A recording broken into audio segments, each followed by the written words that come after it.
Hello again, everyone. Truck CB Sales here with a repair report for Mike in California on this Texas Star DX350.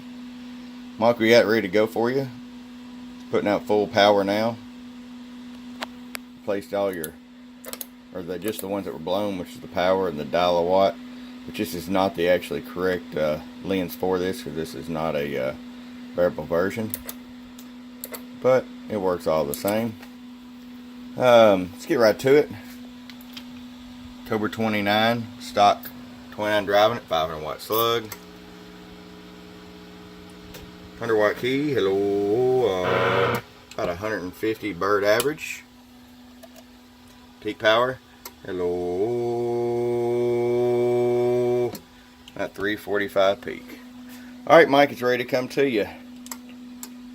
There you go. Hope you enjoy. From your friend Truck at truckscbsales.com. Bum bum.